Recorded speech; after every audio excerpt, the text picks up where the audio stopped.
Today, we are here together for our wonderful Biketivist forum on how to start a bike bus. With us, we have Peter Belden and Jess McClellan. We also have with us SVBC's on staff professional expert, Lenny Jacobson, and she's going to be here to field some questions along with Jess. I just want to give you a little background to kind of let's get you familiar with our guest. Peter Belden has always been too scared to ride a bike in San Francisco, which is where he's from, until 2019. And on a family trip to Copenhagen, he discovered the joy and freedom of riding on streets designed to be safe and welcoming for people of all ages and abilities. That's what we're all looking forward to, right? And he was able to do this. He launched his advocacy work in the city of San Francisco, and he currently serves as the Transportation Committee Chair for the San Francisco group of the Sierra Club, also co-chair of the Patera Boosters and the Dog Patch Neighborhood Association with joint with Livable Streets. You're doing a lot, Peter.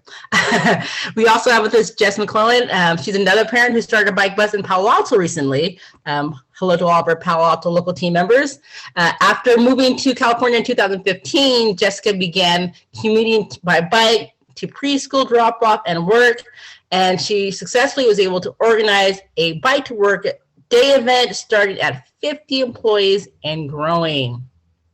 Last but not least, we have with us Lenny Jacobson. She leads the social ride programs for SVBC. Many of you might have already met her. She does an excellent job with her training and breaks things down so simply. She's been commuting by bike since high school. Lenny is a trained LCI, which means she is a league certified instructor. We have a few of those on staff, which means she's very well versed on how to teach riding, bike handling, and bike safety. And if you get a chance to take one of her courses, you will be very, very fortunate. If you think you know how to ride a bike already, you'll be so surprised at the things that she can teach you still. It's pretty amazing. I thought I knew everything already. Not the case, not the case. All right, so many of you might have already renamed yourselves and put your pronouns. We're going to have a Q&A portion later on, so we ask that you put questions in the chat. But until then, please stay muted. And I spoke with Peter, and he would love to see your faces, so please do keep your video on during the panel discussion so that he can, gauge and read the audience. We're going to go over our meeting guidelines. We're all pretty familiar with that. Make space, take space. Beware of how much you talk versus how much you're listening. So if you identify yourself as someone who's really talkative and vocal and has a lot to say, versus someone who is a little more quiet, we ask that you try to switch places for tonight. If you're someone that talks a lot, try to be someone that is more of a listener. If you're someone that listens, usually try to take a little more space tonight. Be respectful of one another and our differences. Try not to interrupt and stay focused. We never have a problem with that. It's some good tent. We're all here for a great time, and I want to get that going. So I'm going to let you know our agenda. Welcome intros. Rename yourself. We're going to start a little earlier because we're probably going to need it because we're going to have Q&A from 5:30 to 6 o'clock. I know we always have a lot of great questions and discussions in the chat, so we've actually allocated a little more time to do that, to make sure that we get all of your questions in and get a chance to get these answers out. With that being said, I am going to stop sharing and I'm going to pass it over to Peter, and he's going to let us know a little bit about his experience in San Francisco as the SF Bike Dad. Great. Well, thank you so much. I'm so invited and just really excited to see you all. I love talking about bike bus. It just makes me really happy. We just had one last week, and the parents were just saying how it just starts off the day right and gets the parents happy and the kids happy. I'm particularly excited to talk to you all because I went to high school in Palo Alto. I used to live on Churchill Street and ride my bike to school. So thrilled with the audience. And then last, I think everyone who bikes in San Francisco is on cloud nine right now because we just had this big ballot measure, Measure J, and we won 60% to 40% defending our car-free space in the park. So it's just a great time to be talking about these topics. I organized a bike bus in San Francisco with the help of lots of other folks, really for two reasons. One is fun, which we've talked about earlier, and the other is advocacy. I really see this as sort of a dual purpose. We have various slow streets in San Francisco that are temporary, that were set up during the pandemic, and I'm sure in your city you've had some other things that were tried out during the pandemic, and so I was eager to organize a bike bus. I had seen news coverage of the bike buses in Barcelona, and I read about one in Berkeley as well, and thought, let's do one here.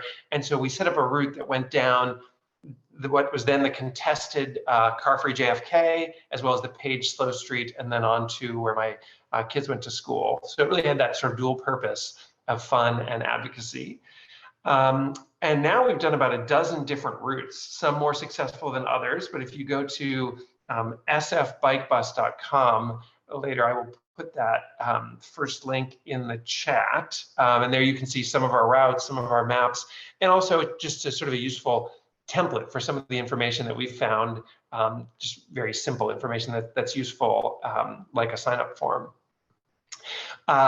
If we weren't on Zoom, I would show you a little fun video of a bike bus, but I've learned that showing videos on Zoom is just perilous. And so what I'm going to do is put this next link in the chat. Use your willpower to just copy it and paste it and watch it later. But in the article, there's a link to a little Instagram video that someone shot of the bike bus going by that I think just helps really share that joy. Okay, so let's get to the how. What are some of the key steps we've learned about how to organize a bike bus? First and most important, I think, is to to link it to a school and to find at least one parent on the inside at that school. And there are we've done it without that, and it's been difficult, but there are two key reasons. One is that parent will be better able to recruit others from within the community. Often there may be a school-specific Slack workspace or what's the other one called? Parent space or an email list, ways to recruit people. And then the other is they can better interface with the administration and maybe parking monitors, people who want to hear this. So I think that's sort of key step number one. That person doesn't necessarily need to lead and organize the ride, but they're sort of the helpful person on the inside, and they can help disseminate messages. A second ingredient that we found really useful is music. I think it's really helpful to have a portable speaker. In San Francisco, we have a few people that have these huge, crazy, tricked out music bikes. And it just sets a really fun tone for the ride, and also sends a nice signal as you ride by people in cars, people walking, other people on bikes. It makes it a little bit more of a parade or a celebration. And I think it sends a nonverbal signal to them to yield.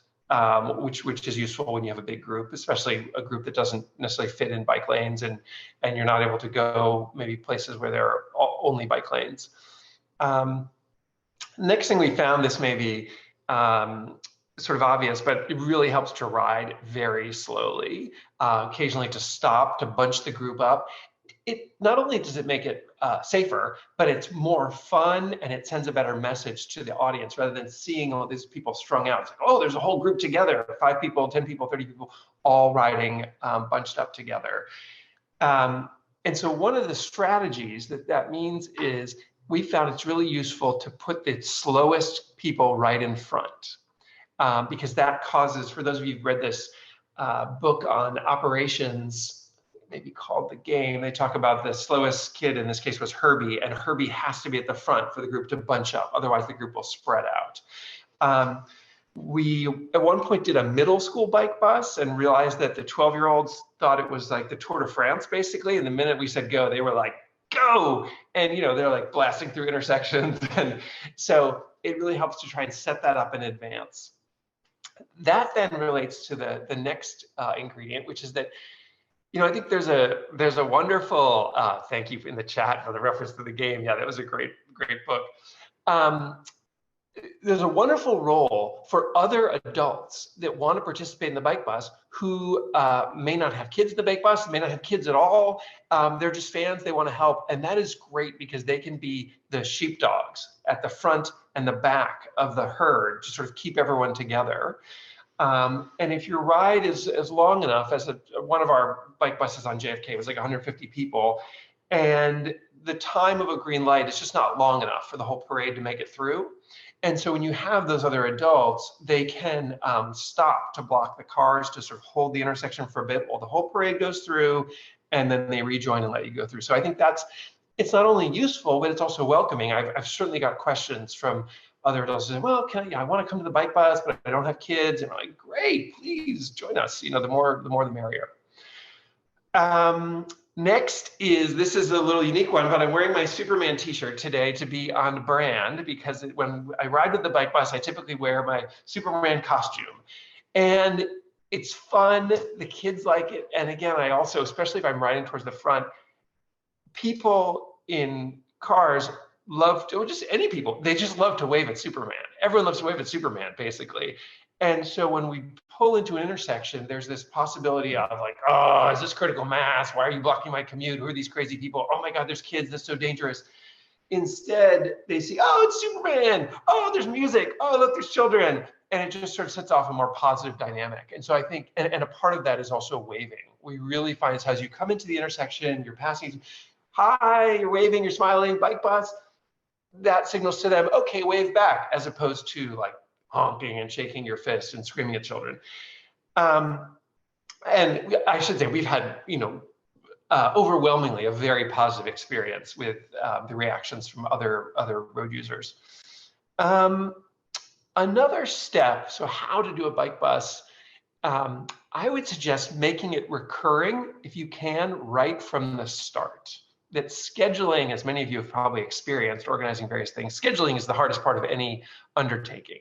And so if you can say, this is gonna be the second Tuesday of the month, we're gonna do this, 7:30, here's the start, it just can get it a little bit on autopilot and less of a, wait a minute, I didn't get a confirmation email, is it happening or not?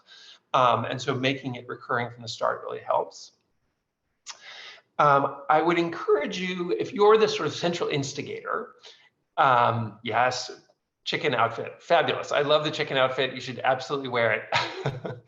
And then we'll get, so I see a question. I'm gonna get to more questions, obviously, when we do the Q&A portion, so maybe I won't address that quite yet. But so I would encourage you, even if you're not the parent at that school, to, and even if the main dissemination is through school channels, to have your own sign-up form, so that you do have the ability to communicate directly to the participants. And so you can look at the example that I put in the chat of our website, and to have maybe a clipboard when it begins or at the end say sign up. That way we can remind you from the next one. And that way if the parent graduates, is no longer involved, is too busy, you have a way to directly reach the people that have been involved.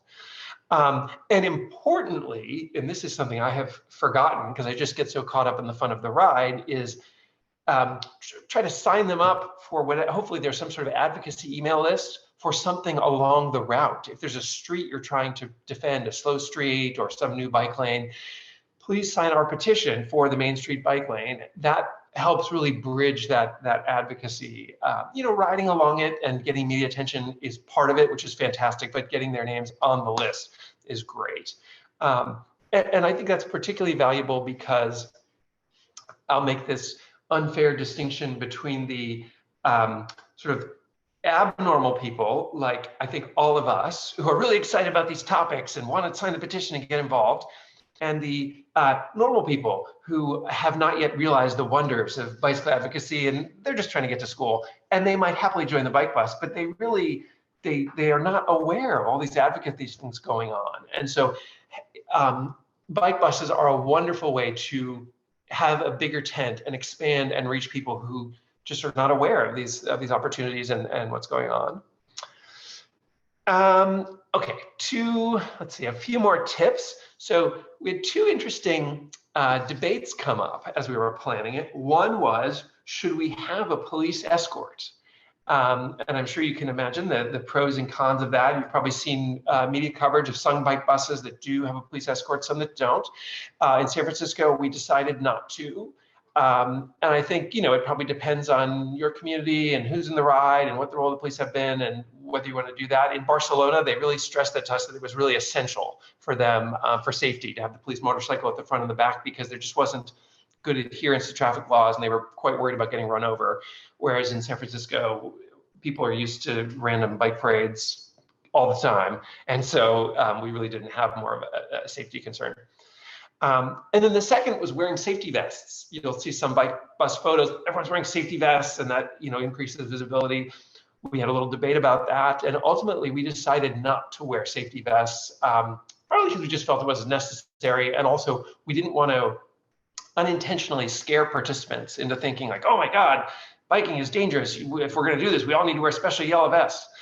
But it obviously depends on your preferences and who's involved. So just getting to the end here, we found, the results have been wonderful. There's been news coverage in the San Francisco Chronicle, SF Gates, SFist, that little link I showed you. Bloomberg flew out a photographer at one point who sat in the bucket of a cargo bike and followed us and did a whole photo shoot for them. The Chronicle eventually sent out a photographer on a motorcycle who came and chased us. So I think just the combination of kids, bikes, a little bit of politics, maybe a chicken costume, Superman costume, it's just so photogenic. Papers love to cover it. The other thing that was unexpected, I think is useful, is our local city transportation agency leader, Jeffrey Tumlin, came and spoke at one of the bike buses and said how he felt it was particularly strategic advocacy because it was about helping other people, helping the kids get to school, helping families get to school, as opposed to the normal debate, which he sees as normally about my bike, my car, my parking space, my, just a little bit focused on the self. And so I think that is a benefit of these bike buses that I wouldn't have otherwise anticipated. And so as you think about organizing your own, that's something that I think is a useful result.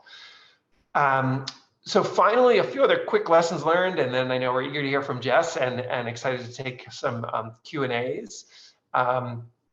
So we've probably done, I don't know, let's see, 12 different routes. We do the one every month, so maybe it's been, I don't know, 40 rides or something.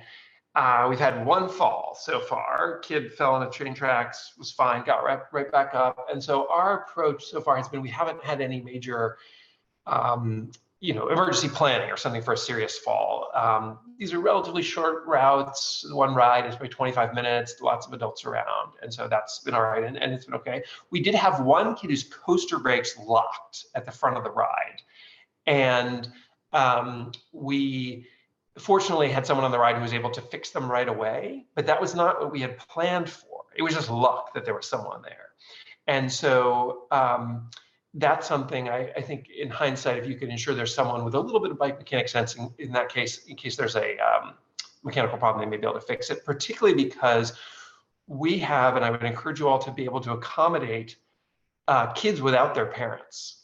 So we now, and these kids typically are, I would say, 10, 12, 14 years old, but their parents will drop them off at the beginning of the bike bus with their bike, and then they will ride with us to school. And so they're not going to be fixing their own mechanical issue. And so it's just useful to have a few folks who can do that.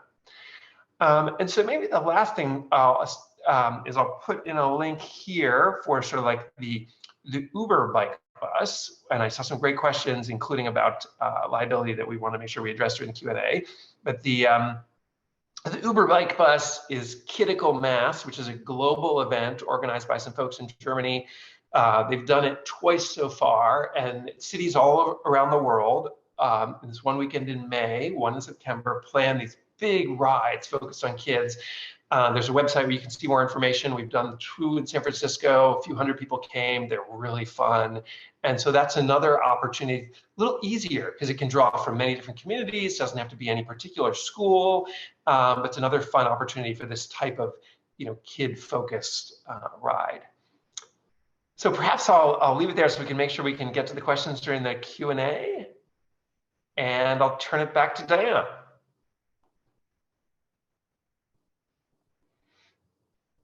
Great, thank you so much, Peter. I'm going to popcorn it off to Jess, and she's going to bring you all in I'm sure the Palo Alto team, in addition to our Santa Clara and San Mateo local teams, will be super excited to hear what you have to say. Thank you so much. And thank you for the invitation to join today. Thank you, Peter. That was also a really good discussion that you just gave. So my name is Jess. I live in Palo Alto, and I'm a parent of a student at Palo Verde Elementary. I got started into biking, of course, when I moved here, but I really started getting into it when I started organizing and leading corporate bike to work day events. I just got really excited about it and helping my coworkers plan their safe routes to work. It really got me into this. And at Palo Verde, for those of you in Palo Verde, or if you have students there, you know that this year the school shut down due to construction and moved across a few bigger streets. That's a little challenging for elementary students to cross. And because of my love of bike to work day, I thought, why not get involved here and go for the younger age group? And so this is what I learned about the city of Palo Alto has a Safe Routes to School program. So I started volunteering there and working with the school and with the Safe Routes group as a parent traffic safety representative. They do have like these really awesome maps on their website, which I'll drop into the chat. So if you live in Palo Alto, you can use these to help map your students and their friends to school on safe paths. And most of these paths have crossing guards in the morning, so it's typically a good way to go. So I'm very excited to meet you all, and thank you for this opportunity today. Thank you, Jess. And with that being said, I'm gonna popcorn it over to Eleni just to give a brief recap of some of the services that she provides for SVBC and some of the benefits that you have as a member to be able to join in on the awesome classes. Yep, thanks, Diana. And I know we have so many awesome questions in the chat, so I won't take too much time. I know you guys are aware SVBC does social rides, and we're gearing them now towards beginners. So the first thing that I want to promote is the fact that when you see one of our social rides, even if you love to go 15, 20 or more miles, we want to be encouraging your family and your friends who might only be at the 1, 5, 8 mile mark to be joining us. And so we want it to be a very inclusive program. We're trying to spread it out geographically so that San Mateo County is also getting rides. And all of our rides are now posted on Eventbrite as usual, so you can see them there. We don't have a ride leader training scheduled right now, but we wanted to gauge your interest tonight to see if there's demand in the community for us to host a ride leader training in the next few months. We can work together and try to do it in person, and just want to see if that's something that people are interested in, so that you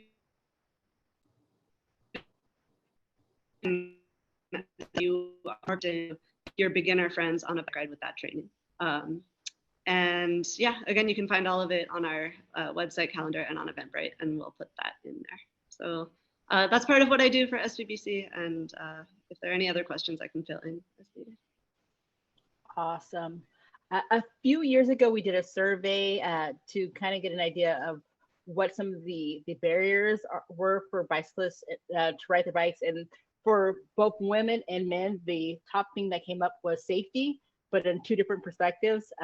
Safety in regards to bicycle infrastructure, and then safety on the other end in regards to just feeling comfortable on your bike, and should something happen like a flat tire or the brakes aren't right, or how to make sure that your bike is in riding condition before you even get on the road. I just want to let you know that our ride leadership training touches on all of those things.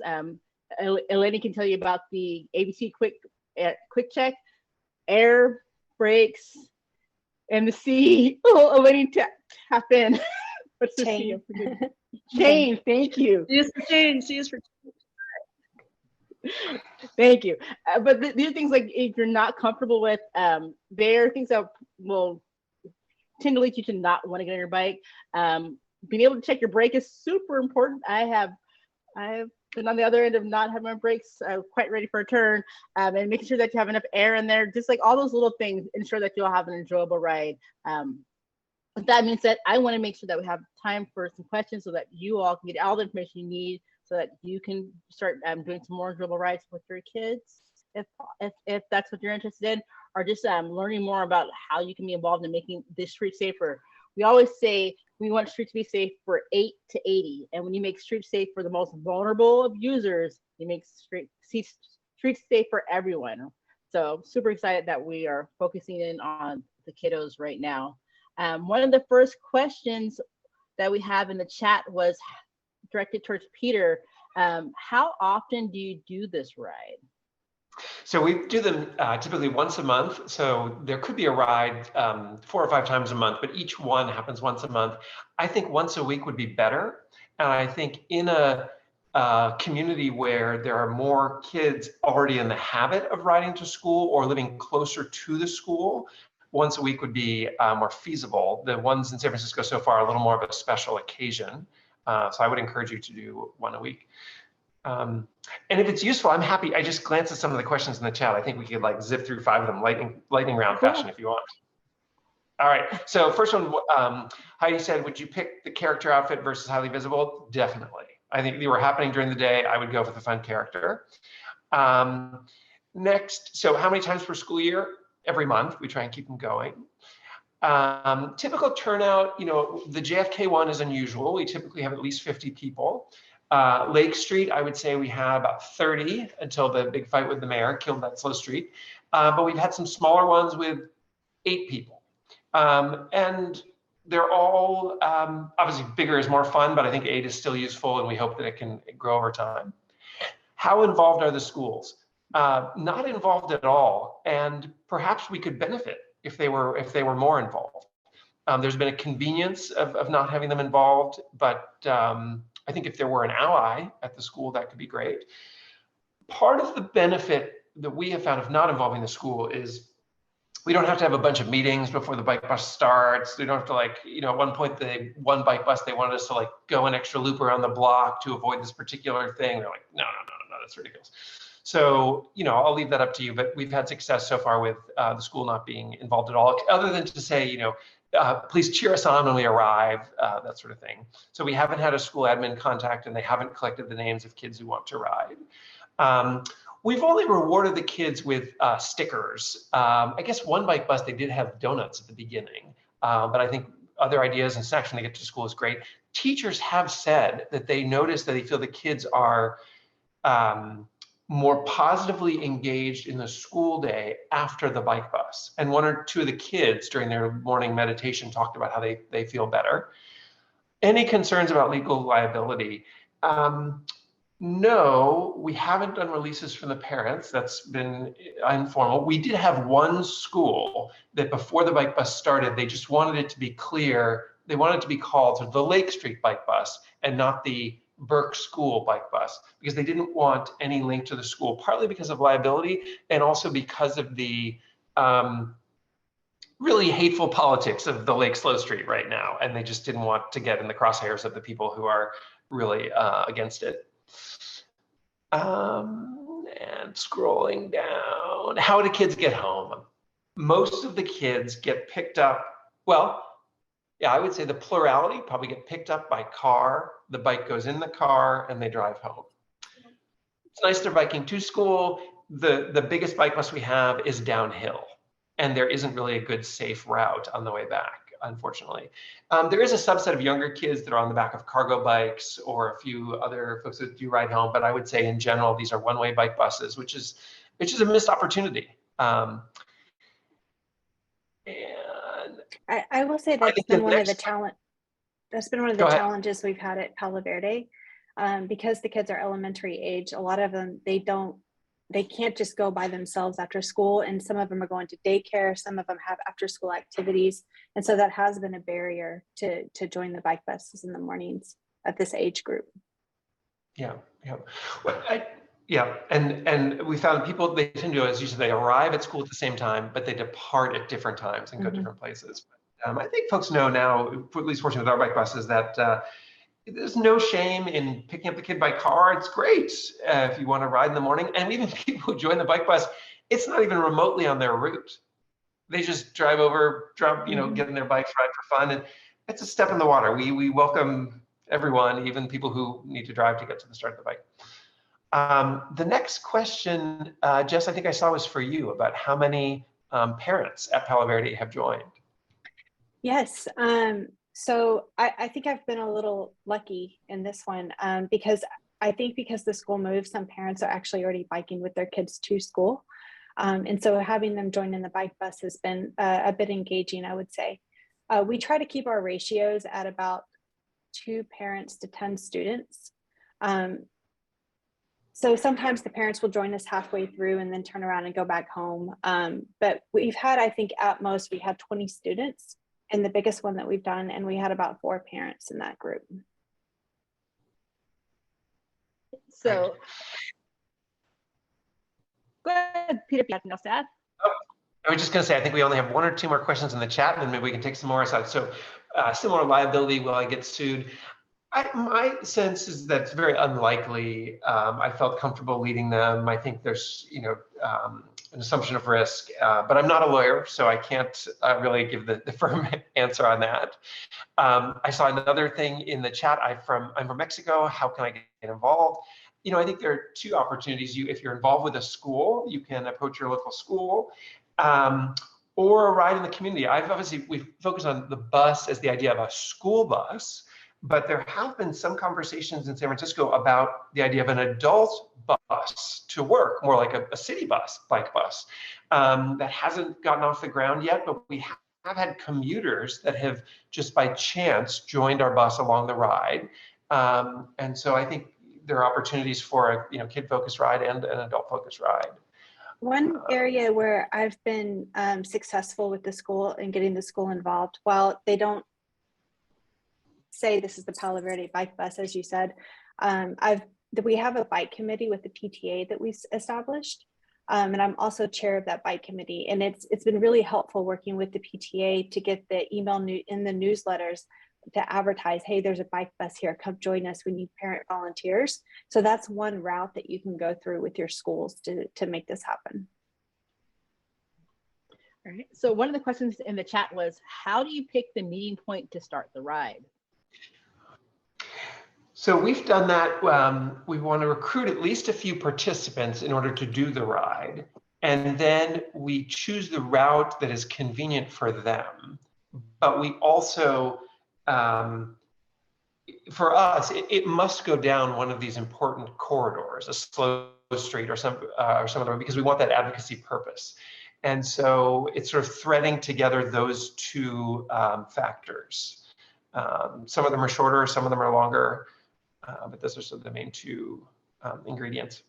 Yeah, one of the ways that we've done this in Palo Alto is I've looked at the walk and roll maps on the safe routes to school, and we found park pickup locations that were along there. So it was easy for us to say, let's meet at Seal Park at this time and then go to this next park and use those as common meeting points because it was easy for people to identify them. All right, I saw a question about, oh, sorry, go ahead. There's a question in the chat for Eleni. The question is, if you're going through an intersection and the light changes, do you go through the intersection anyway, or do you break into any groups? Question is, do you keep yourselves all together? It a little bit depends on the size of the group and how spread apart you are. For our beginner rides, the route that I'm going is that, especially if we're a little bit spread out, I don't want folks running reds and getting hurt. If we are very bunched together and it feels safe, safety in numbers, safety en masse, then we'll all roll through together. But generally for safety purposes and, to keep everybody feeling like we're behaving in a responsible and predictable way, because that's one of the best ways to stay safe on the road is to ride predictably, so that folks know you're not going to be running reds or dodging lanes or anything. I would say that it's important to have ride leaders who can model that good traffic behavior, help folks know when it's good to go through the yellow, when you should stop and wait your turn at the red. Normally, if I'm in the front, then I'll wait, I'll pull over and we can regroup, and I'll try to really slow down a lot. Like Peter said, I couldn't agree more. When you're riding with kids or beginners, like the #1 thing is make sure you're going at a slow and accommodating pace for everybody. So only if you're super bunched up and it's going to be really quick that you're going against a light, run it, but otherwise follow the law and ride predictably. Yeah, I would just add to that. I mean, there's a big ride in San Francisco Bike Party. They always stop for lights, and they're able to, just have the folks regroup. We typically ride slow enough, have a big enough group, and have the adults blocking the intersection that we don't stop once we're in the intersection. But I think that's only possible because of the big group, and because it's, in a sense, it's predictable, because there are people there standing right in front of the cars, just saying, wait, to signal, and then we leave. By doing that, it makes the bike bus trip shorter, which is nice. But and I think the drivers get sort of used to that in San Francisco with critical mass and everything. They're used to people just blocking traffic. Yeah, I really like that question. And that's one of the reasons I wanted Eleni with us today, because when she's doing these large rides, she's responsible for adults, and just the concern that comes in with having children, and it definitely brings in the advocacy element. There was a comment in the chat that it should be for all ages and all abilities. I just want to echo that. So I'm really grateful that you're doing this. Like I said, when you focus on the youngest and the most vulnerable, you make the streets safer for all of us. We have a question in the chat from Charlene. She stated that she's led bike buses for elementary school, but by middle school and high school, the kids don't want to bike with their parents anymore. And that she thought about having student peers leading bike buses. Have you had any experience with that? And yeah, have you had any experience with that? We haven't tried that. I think it's an interesting idea. Perhaps we've been lucky that the various ingredients in the bike buses have recruited kids of elementary and middle school ages. In fact, with the middle school students, what we found is that that's when we got the kids from outside the route. They heard about it from their friends. It was fun. They said, I want to join. And their parents were like, well, we live nowhere near there. And they said, okay, we'll drive you over so you can join. And so it's probably somewhat depending on who joins early, what the perception of it in the school, whether kids view it as a fun thing to join or not. We did do one high school bike bus to my other son's high school, open to everyone. We had 1 or 2 teachers, 10 kids, and 0 parents, which I was a little surprised by since I was used to the little kids, but I guess in retrospect, it's not surprising. That to me was the ride that made me the most nervous from a safety standpoint. With the little kids, we just have adults all around. We're going so slow. It's a big group. With these 10 high school kids and a slightly less safe route, I was just, oh God, I hope these kids pay attention. And so everything was fine, but it was ultimately, we didn't repeat it. This particular route from this to the school, it's just, there are a few segments where the infrastructure is just not safe enough. So there is another question. How do you outreach to the kids to let them know there is a bike bus meeting on such and such date or such and such time at such and such location? Jess, do you want to start? What's worked for you in Palo Alto? Yeah, again, I've utilized the PTA. It's been a great resource for me to generate flyers and drop them in the Friday folders for the elementary students. We have also sent out emails that go out to the entire school. And then we also have, each grade has a WhatsApp group, and we have parents distributed, of course, through all of these, and we just like forward messages back and forth. So that's another way that we've done it. We also have a league certified instructor in PAUSD, and this is Maria Abelok, and she puts on these courses called Bringing Up Bicyclists for parents. And it's just a great opportunity for parents to learn how to teach their students how to safely ride bikes, and also how to drive on the roads with students biking on the roads. And there's also an outreach point for there, because those parents are also keenly interested in their students biking to school. So we can go through those channels as well. I would just add to that, we've done similar email, school newsletter, flyers. Having the website was also useful for other sort of community events to let people know about it. And then we benefited from word of mouth. I think that was another way. Some kids, oh, and then finally, so depending on what infrastructure your school uses for communication, we've had a few schools where it's possible to set up like a club or an interest group around biking. So at the one school, it's a Slack workspace with a Slack channel called Bike Club.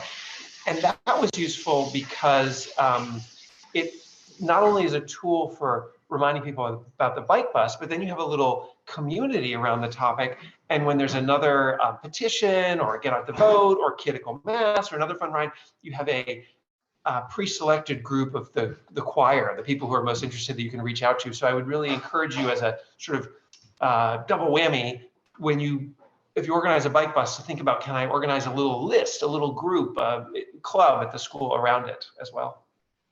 All right, we have two questions that kind of tap on that. Speaking of choirs and lists, what music playlist is best for elementary kids on this ride?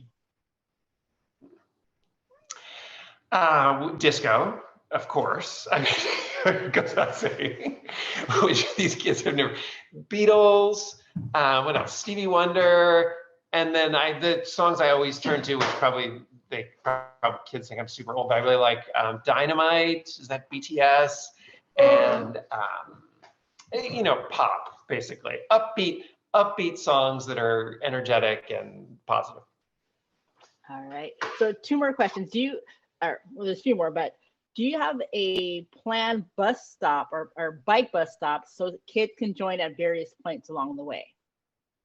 We have done that. So what we've done is we don't stop, but we say, oh, here's the route on the map. Here's where we'll be going, and here's when we think we'll be there. So just get there 5 minutes early and then join us as we go by. But we felt on all the logistics of stopping and waiting, and are they there or not? We have the number just so we can't handle that. So basically we said, and we want to make it as convenient, given that we're riding really slowly, we want to make it otherwise fast. And so we don't stop. We have had what we call pre-buses, since the main bus start is this sort of well-known place. Then there are these like pre-buses where they get together and they ride to join us at the start. Nice. So have you done multiple school stops? We have come close to that. What we did was, so we thought at the beginning, yes, and some of our maps have like 6 schools on them, but I think we just haven't had the relationships at multiple schools and the same start points to attract kids from multiple schools to the same bus. But what we have had on Lake Street is, 40 people on the bus, 5 of whom partway through peel off and go 2 blocks to the left to the other school. And for whatever reason, we decided not to route the whole bike bus over there for the drop off. Lake is a particularly used to be safe street, and so we just wanted to keep it going there. But I think running the whole bus by school number 1 and then going to school number 2 would be wonderful visibility. Yeah. All right, so this question might be for Jess or Peter. Are there any communication templates that you can share with the group for PTO announcements or requests for interest? I could probably pull one up later and send it, or I think some of the language on our website is similar to what we use in the email. We just try and keep it really short. I dropped a couple of example emails and flyers that I've used in the chat. Awesome. All righty. So please look through the chat. We have them in there. And we'll also try to collect some of these links that have been dropped and share them out later. We have a question. This might be a difficult one. It's from Giuliano. Giuliano said that they live in a hilly community and the main road doesn't have a great cycling infrastructure and not a lot of other routes. Any suggestions for, I guess, a non-ideal area? Yeah. I think we did have one small bike bus that we did, probably 7 people, and they just had to all be on e-bikes. It was really hilly.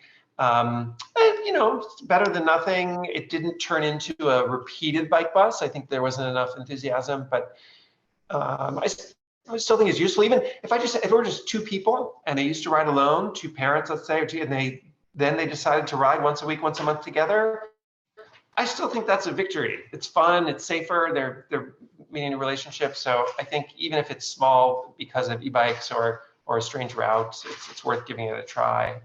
But I hear you about the lack of infrastructure. We've certainly tried routes where we just felt this is not going to work. The infrastructure is just not there. All right, it's a question. Has there been any time for your on the bike bus and you think to yourself, my God, why is this street designed this way? Don't they know there's kids out here? Yeah. Yes. Every day, everyone. I mean, even our favorite bike bus on JFK in San Francisco, and we go down Car-Free JFK and we go down Page Street and then we cross Market and then we go down 11th Street. And it's just like 2 lanes, either direction. We have to make an unprotected left turn and it's a block from the school. And I was like, come on, why is this like free 4-lane street a block from the school? So yes, but the great thing is it helps now everyone on the bike bus knows like, we really need to fix 11th Street. Like this is not cool.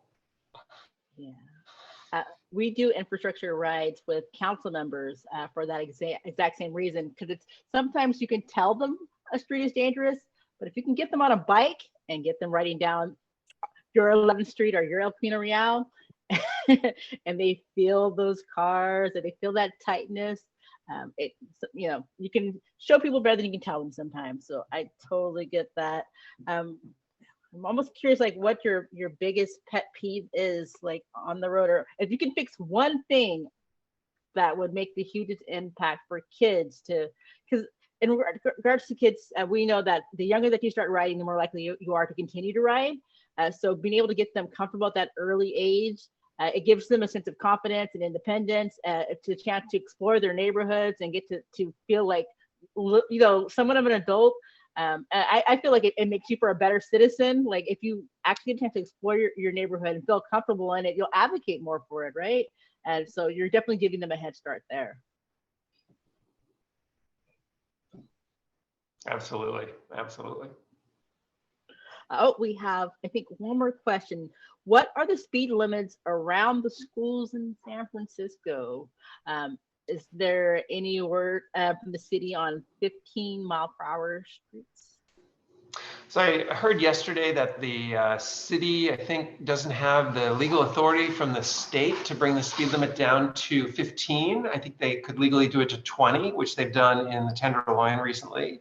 The sense among the advocates is that the city's moving too slowly with that speed limit.